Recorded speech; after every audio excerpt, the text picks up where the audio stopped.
18 years of age, an American milestone that symbolizes a rebirth of freedom in this land of the free and home of the brave. Unfortunately, on August 9th, 2014, this was the age that an unarmed Michael Orlandis Darian Brown was shot and killed by a police officer in Ferguson, Missouri. This was a wake-up call to the entire nation that the perception of Black people in this country did not make much progress from the times of shackles and lynchings. Unfortunately, Michael's wrongful murder was not the first or last of its kind. It was just the first to be publicized in mass media. Tamir Rice, Trayvon Martin, Ahmaud Arbery, Breonna Taylor, George Floyd, Elijah McClain, must I go on? It is as if the ideals of Dr. King were taken lightly, but no more. I believe Dr. King called it a dream, not because he foresaw fictitious goals for our country, but because he saw surreal positive outcomes in our nation if executed properly. The time is now, more than ever, to properly execute Dr. King's vision. In order to do so, as students and youth, we must educate, apply ourselves, and encourage one another to create this positive change. Growing up without a father is an experience that, as a Black kid in America, is not exclusively mine. Approximately 70% of Black children are raised in single-parent households.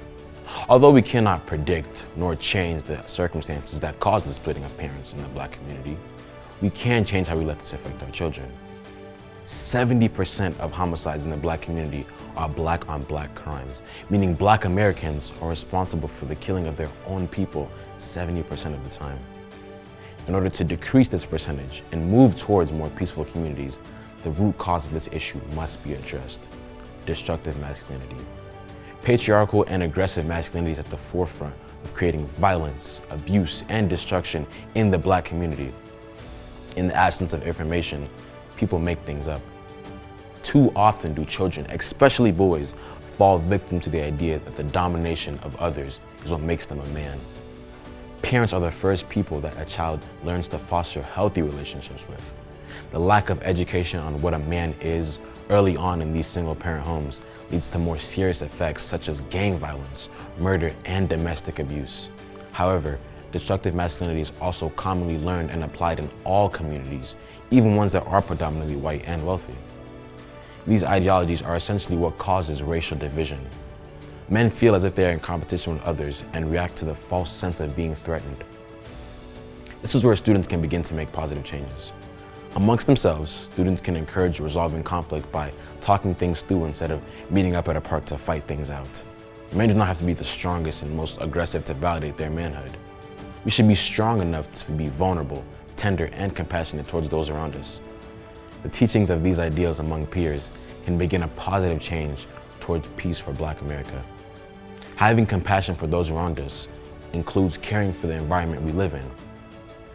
At the age of 13, I visited a predominantly white neighborhood for the first time for a group project. Upon arriving at the entrance of the neighborhood, I immediately felt a tone shift. There was no random house with a cop car in front of it, no broken fences, and everyone parked in places meant for parking. The air felt somewhat lighter as I saw neighbors walking their dogs or watering their lawns. However, what stuck out to me the most was a basketball goal that was in good condition. Not a torn net string or tilted backboard in sight. It was at this moment I realized the perception of Black Americans can be harmed by something such as the upkeep of a neighborhood. People tend to judge the conditions of communities by their appearance. If we encourage the Black youth to invest more care to keep our communities clean, this will relinquish the negative stereotypes that are placed upon Black neighborhoods and those who live within them. Black teens in the neighborhoods that are seen as ghetto can create committees that help clean their environment, as well as advocate for the donation of monies from local, nonprofit, or interest group organizations to be used for the upkeep of things such as fencing or paint. This is a change that can start from the youth, but will need the assistance of everyone, no matter race or social class. The prejudice and fear that arises when one sees a ghetto, unkept neighborhood are the same prejudice and fear that led to the injustices committed against every strange fruit Billie Holiday sang about and all those we see wrongfully killed on TV. The improvement of neighborhoods will also improve financial and occupational equality for Black Americans. Companies will be more willing to build establishments in these ghetto areas, which will create more jobs for people in these areas. This will promote fellowship and understanding, not only between communities, but ultimately between social classes, because economic disparity can affect how people respect each other. The Black youth and students can make steps towards positive change in the way Black Americans are perceived, starting with our neighborhoods. The peace and equality that result from revising the ideas of Black masculinity and improving conditions of Black neighborhoods inherently results in the unity within the Black community. However, in order to create the lasting change Dr. King envisioned, we must prioritize unity among all people. Unity is something that can only be found when all parties are willing to seek it. White guilt can no longer be a substitute for relinquishing racist ideologies. White guilt does not save lives or create unification of our nation. Not seeing color does not make me or my people feel more understood.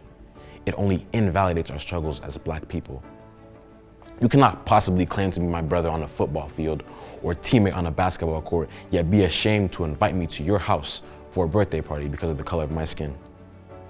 Although it may be unconscious, actions like these perpetuate racial inequality and deter unity.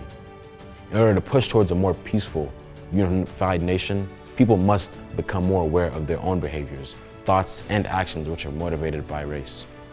For example, the improvement of neighborhood conditions means nothing if neighborhoods are gentrified by white upper-class citizens for self-gain.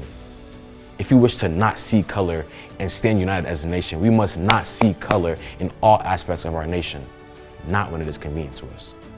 The encouragement of unity in all aspects of our lives is the only true way to push towards unity in our country. This can be done by students in their classrooms, relationships, and their community.